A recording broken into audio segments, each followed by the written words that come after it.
Breaking news చూస్తున్నాము. తెలంగాణలో పవన్ కళ్యాణ్ సభ పైన సస్పెన్స్ నెలకొంది. పోలీసులు అనుమతిని నిరాకరించారు. హైకోర్టును ఆశ్రయించారు జనసేన నేతలు. కోర్టు ఏం తీర్పుస్తుందనే దానిపై తీవ్ర ఉత్కంఠం నెలకొని ఉంది. తాము సభ నిర్వహించడం లేదు, ఆత్మీయ సమావేశం మాత్రమే అంటూ జన సైనికులు చెప్పుకొస్తున్నారు. పోలీసులకు సమాచారం ఇస్తే సరిపోతుంది, సమావేశానికి పోలీసులు అనుమతి ఎందుకు తీసుకోవాలని ప్రశ్నిస్తున్నారు. సరైన కారణాలు చెప్పకుండా పోలీసులు అనుమతిని నిరాకరించడంతో కోర్టుని ఆశ్రయించామంటూ ఇటు జనసేన నేత మహేందర్ రెడ్డి చెప్పుకొచ్చాడు. రావడం లేట్ అవ్వచ్చు, రావడం మాత్రం పక్కా అంటూ ఇటు అన్న నాగబాబు కామెంట్ చేశారు. తెలంగాణ అవతరణ దినోత్సవం రోజు మరి పొలిటికల్ హీట్ మొదలైంది. తెలంగాణ ఆంధ్ర మధ్య పొలిటికల్ రగడ కూడా స్టార్ట్ అయింది అనుకోవాలా. దీనికి సంబంధించి మరింత డీటెయిల్గా మాట్లాడుకునే ప్రయత్నం చేద్దాం. మొదటగా జూన్ 2 తెలంగాణ ఫార్మేషన్ డే మధ్యాహ్నం 3 గంటల నుంచి రాత్రి 9 గంటల దాకా గచ్చిబౌలిలోని ఒక కన్వెన్షన్ సెంటర్లో ఒక సమావేశాన్ని ఏర్పాటు చేసుకుంటున్నాము. ఒక 2000 మంది పార్టీకి సంబంధించిన కార్యకర్తలు, అలాగే డిప్యూటీ సీఎం పవన్ కళ్యాణ్ వస్తారు అంటూ మొదటగా దీనికి సంబంధించి పర్మిషన్ అడిగారు. కానీ తెలంగాణకు సంబంధించిన మినిస్టర్స్, తెలంగాణకు సంబంధించిన జర్నలిస్టులు, తెలంగాణకు సంబంధించిన రాజకీయ నాయకులు అందరూ కూడా దీన్ని వ్యతిరేకిస్తున్నారు.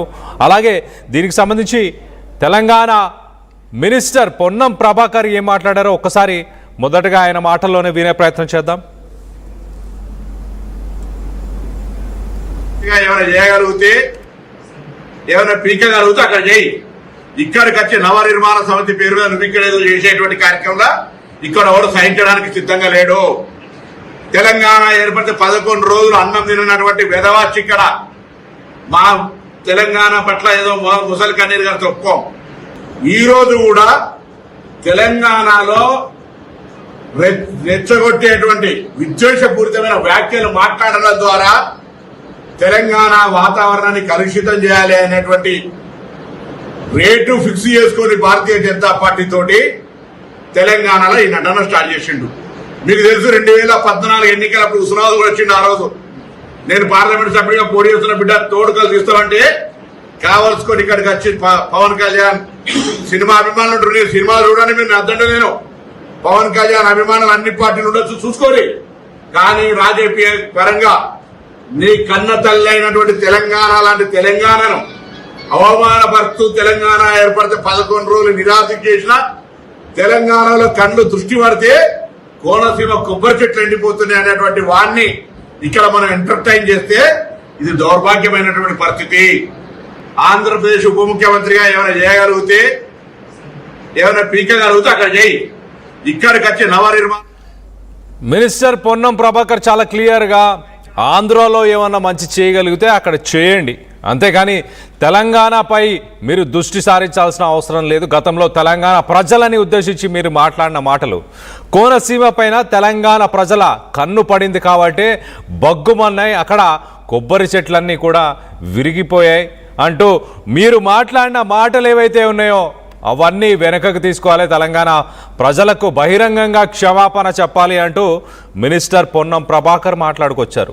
మరోపక్కన దీనికి సంబంధించి టీఆర్ఎస్ పార్టీ నుంచి కవిత మాట్లాడారు. ఒకసారి కవిత ఏం మాట్లాడిందో కవిత మాటల్లోనే వినే ప్రయత్నం చేద్దాం. ఆయన మీద ప్రొఫెసర్ నాగేశ్వరరావు గారు ఒక మాట మాట్లాడారు. అట్లనే నిన్న మన పాశం యాదగిరి అన్న ఒక మాట మాట్లాడంగానే ఇక్కడ వాళ్ళ ఏజెంట్ ఉన్నాడు కాబట్టి ఆంధ్ర పోలీసు వాళ్ళు మా మేధావులు ఇంటికి వస్తుంది. ఇట్లా చేస్తే మాత్రం ఊరుకోం, క్వశ్చనే లేదు. మాకు అన్ని రైట్స్ ఉన్నాయి, మేము అనుకున్నది మేము ఖచ్చితంగా చెప్తాం. రాజకీయంగా దమ్ముంటే దాన్ని ఎదుర్కోండి. మీ కాడ రాజధాని కట్టుకున్నాడు రాదు శాత కాదు, కానీ ఇడికి వచ్చాక తెలంగాణ నవనిర్మాణం చేస్తాడు. మా పని మేము చేసుకుంటాం, మా నిర్మాణం మేము చేసుకుంటాం, మా కథలు మేము పడతాం. రాష్ట్రం విడిపోయింది, ప్రజలు విడిపోలే. మీరు ప్రజల మధ్యలో చిచ్చు పెట్టకండి. చిచ్చు పెడితే మాట్లాడేటోళ్ళు లేరు, ఊరుకుంటోళ్ళు లేరు అనుకుంటారేమో. ఇగో ఈ జెండా రాకముందు లెక్క వేరే, ఇప్పుడు లెక్క వేరే. టిఆర్ఎస్ 2.0 ఇక్కడ పెట్టుకుంటే మాత్రం మంచిగా ఉండదు. ఇది వరకు ఒకసారి పెట్టుకున్నారు, రాష్ట్రం వచ్చింది, ఈసారి మూతి పనులు రాలిపడతాయి. కాబట్టి మీరు మా ప్రజల్ని తక్కువ చేసి మాట్లాడడం, మా మేధావుల మీద చేయాలనుకోవడం, లేనిపోని సాంస్కృతిక పెత్తనం మా మీద రుద్దాలనుకోవడం, మీకు అక్కడ రాజధాని కట్టుకోవడం చేతగాక మీ పొలిటికల్ పంచాయతీలను తీసుకొచ్చి మా మీద రుద్దడం. ముందు మీ రాజధాని కట్టుకోండి, మా జిహెచ్ఎంసీ ఎన్నికలలో పోటీ చేసే విషయం మీరు. టీఆర్ఎస్ పార్టీ కవిత మాట్లాడుతూ చాలా క్లియర్గా ముందు మీ రాజధానిని కట్టుకోండి, మీ క్యాపిటల్ని కట్టుకోండి, తెలంగాణ ప్రజల జోలికి వస్తే బాగుండదు.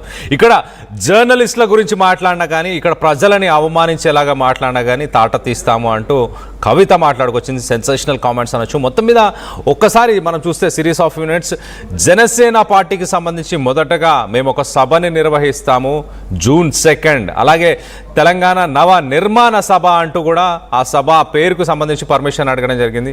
మొత్తానికైతే పోలీసులు దానికి పర్మిషన్స్ ఇవ్వలేము అంటూ పోలీసులు తేల్చి చెప్పేశారు. దాని తర్వాత జనసేన పార్టీకి సంబంధించి 2 ట్వీట్స్ వచ్చాయి. మొదట ఒక ట్వీట్, సభని మేము నిర్వహించట్లేదు, పోలీసులు పర్మిషన్ ఇవ్వలేదు, సమావేశాన్ని పెట్టుకుందామని ప్రయత్నం చేస్తున్నాము అంటూ మొదట ఒక ట్వీట్ని చేశారు. దాని తర్వాత ఇమీడియట్గా 1 అవర్ డిఫరెన్స్లోనే మరొక ట్వీట్, దాంట్లో పర్మిషన్ ఇవ్వట్లేదు అంటూ ఏవైతే వస్తున్నాయో అవన్నీ అవాస్తవాలు అంటూ కూడా మరొక ట్వీట్ చేశారు. సో మొత్తం పార్టీలోనే కొంత కన్ఫ్యూషన్ ఉందా? మరి పార్టీకి సంబంధించి రెండు డిఫరెంట్ టైప్స్ ఆఫ్ ట్వీట్స్ వచ్చాయి. సో మొదట పర్మిషన్ గురించి మాట్లాడారు, పర్మిషన్ ఇవ్వలేదు పోలీసులు అంటూ చాలా క్లియర్గా ఒక ట్వీట్ వచ్చింది. దాని తర్వాత నెక్స్ట్ ట్వీట్ మనం ఒకసారి చూడొచ్చు. 10 అవర్స్ ఎగో అనే ఒక ట్వీట్, తర్వాత 9 అవర్స్ ఎగో అని ఒక ట్వీట్. 10 అవర్స్ ఎగో అన్న ట్వీట్లో మనం చూస్తే చాలా క్లియర్గా రాష్ట్రంలో కాంగ్రెస్ మొదలుకొని ఎన్నో రాజకీయ పార్టీలు రేపు సభలు నిర్వహించుకుంటున్నారు, వారందరికీ లేని అడ్డంకులు జనసేన పార్టీకి సృష్టించడం శోచనీయం అంటూ మొదట ఫస్ట్ ప్యారాలోనే రాశారు. అంటే జనసేన పార్టీకి సృష్టించడం, వారందరికీ లేని అడ్డంకులుగా, అంటే మొదట పర్మిషన్ లేదు అంటూ తెలంగాణ ఆటపాట, అలాగే సంస్కృతిని అభిమానించే వ్యక్తి పవన్ కళ్యాణ్ గారు, తెలంగాణ పోరాట స్ఫూర్తి తనకు ప్రజా సమస్యలపై పోరాటం చేయడానికి ప్రేరణ అని ఆయనే స్వయంగా చెప్పారు. తనని ఆదరించిన తెలంగాణ ప్రజలకు మంచి చేయాలనే ఉద్దేశంతో పవన్ కళ్యాణ్ గారు జనసేన పార్టీ విస్తరణకు తెలంగాణ ఆవిర్భావ దినోత్సవం శుభదినంగా భావించి తలపెట్టిన సభ అంటూ ఎగ్జాక్ట్లీ చూడండి, ఫస్ట్ ట్వీట్లో 3rd పారాగ్రాఫ్లో చాలా క్లియర్గా తలపెట్టిన సభ తెలంగాణ నవ నిర్మాణ సంకల్ప సభ